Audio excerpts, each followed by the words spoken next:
Corona की इस दूसरी लहर में बच्चों पर भी संक्रमण का हमला हो रहा है और इसे देखते हुए केंद्र सरकार ने एक गाइडलाइन जारी की है। इस गाइडलाइन में सरकार ने बताया है कि अगर बच्चा संक्रमित हो जाता है तो उसकी घर पर ही कैसे देखभाल की जा सकती है। स्वास्थ्य मंत्रालय के मुताबिक कोरोना से संक्रमित ज्यादातर बच्चे बिना लक्षण वाले या बेहद हल्के लक्षण वाले होते हैं। मंत्रालय के मुताबिक बिना लक्षण वाले कोरोना पॉजिटिव बच्चों की घर पर ही देखभाल की जा सकती है। ऐसे बच्चों की पहचान तभी हो पाती है जब उनके परिवार में किसी के कोरोना पॉजिटिव होने के बाद सभी की जांच होती है।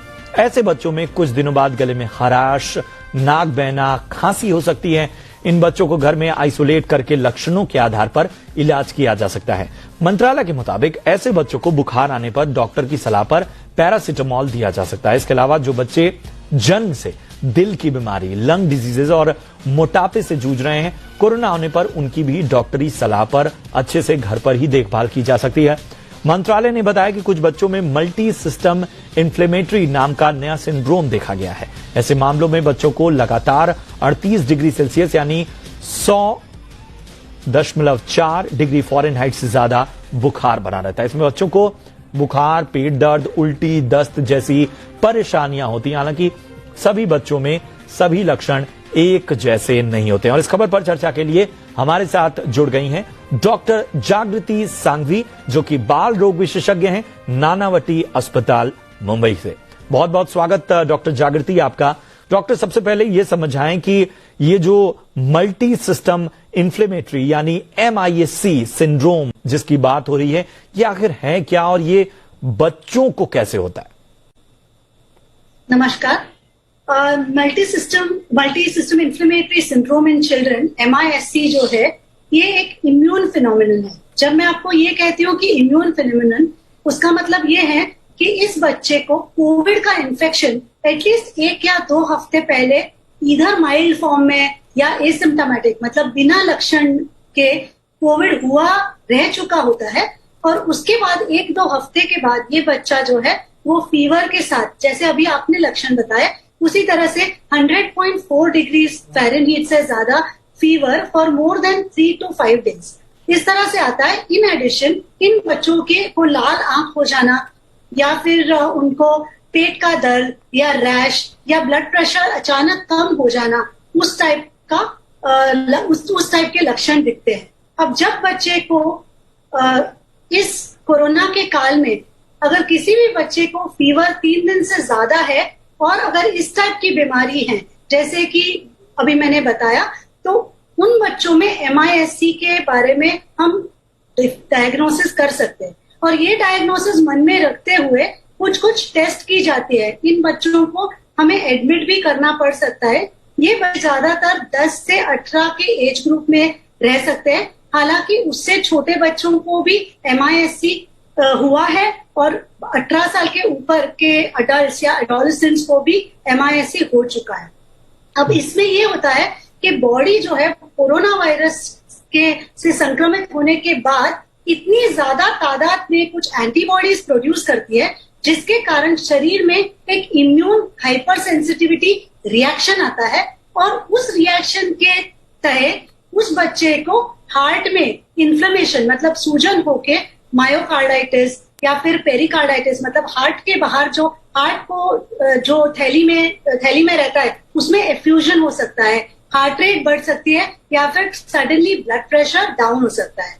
तो इन बच्चों में हम कुछ टेस्ट करके ये निदान पे आ सकते हैं कि इनको MIS-C है, जिसमें कुछ ब्लड टेस्ट रहते हैं, कुछ हार्ट के रिलेटेड मार्कर्स रहते हैं जिसे हम इन्फ्लेमेटरी मार्कर्स कहते हैं, और एक 2D एको करके एक टेस्ट रहता है जिसमें हम हार्ट का सोनोग्राफी, सिंपल शब्दों में कहा जाए तो, जिसमें हमें हार्ट में अगर इन्फ्लेमेशन है तो समझ में आता है, और अगर हार्ट को सप्लाई करने वाली आर्टरीज है जिसे हम कोरोनरी आर्टरीज कहते हैं, वो आर्टरीज में भी कभी कभार सूजन हो सकता है। इन बच्चों को ज्यादातर एडमिशन की जरूरत होती है क्योंकि ये कभी भी ज्यादा तकलीफ में हो सकते हैं, सडनली उनको एक सिवियर बीमारी हो सकती है। बिल्कुल। डॉक्टर जागृति, आपने 2D इको का जिक्र किया और आजकल सिटी स्कैन की भी बात की जा रही है, लेकिन शायद पिछली चर्चा में भी आपने बताया था कि बच्चों को आप जो स्कैन है उसकी ओर नहीं जाते हैं, आप 2D इको की बात करते हैं। क्या इससे जुड़ा एक सवाल है, क्या बड़ों में भी जो 2D इको है वो ज्यादा कारगर है, या अभी भी जो HRCT स्कैन है उसका विकल्प ज्यादा खुला रहता है? नहीं सर, मैं आपको एक क्लियर कर देना चाहती हूँ कि MISC है वो पोस्ट कोविड सिंड्रोम है, और जब अक्यूट कोविड होता है, जब कोविड से आप संक्रमित है, उस टाइम पे सिवियर कोविड जो है वो लंग्स को अफेक्ट करता है। तो जो सिवियर कोविड है, जब आप कोविड से संक्रमित हुए हैं, उस टाइम पे वो लंग्स को ज्यादा अफेक्ट करता है।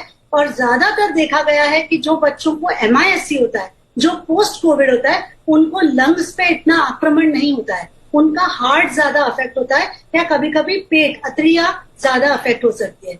इसलिए ये दोनों जो इन्वेस्टिगेशंस है, CT scan of the chest और 2D एको, ये दो अलग टाइप के लक्षण में हम करते हैं। सो HRCT चेस्ट आज की तारीख में भी बच्चों को इतना सिवियर कोविड, अक्यूट कोविड नहीं होता है।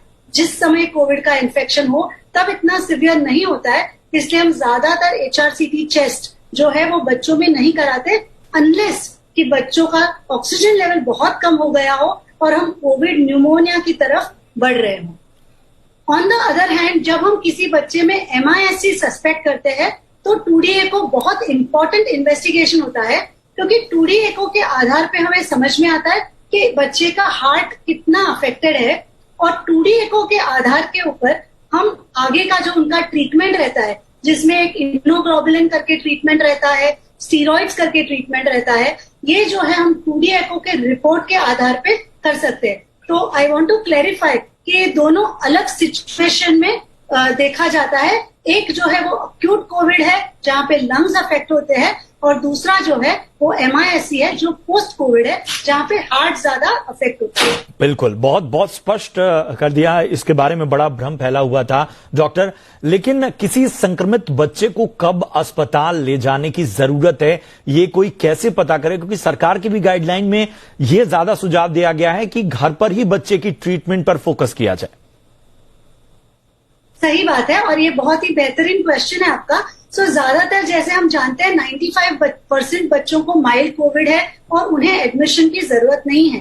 बट पेरेंट्स को इस बात का अवेयरनेस रखना बहुत जरूरी है कि कब आप अस्पताल में बच्चे को लेके जाएंगे, उसके वार्निंग साइंस क्या है।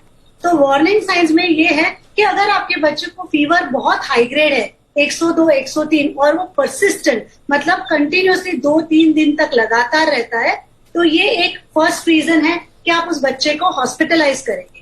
सेकेंड रीजन ये है कि अगर आपके बच्चे की सांस की गति जो है वो ज्यादा चल रही है।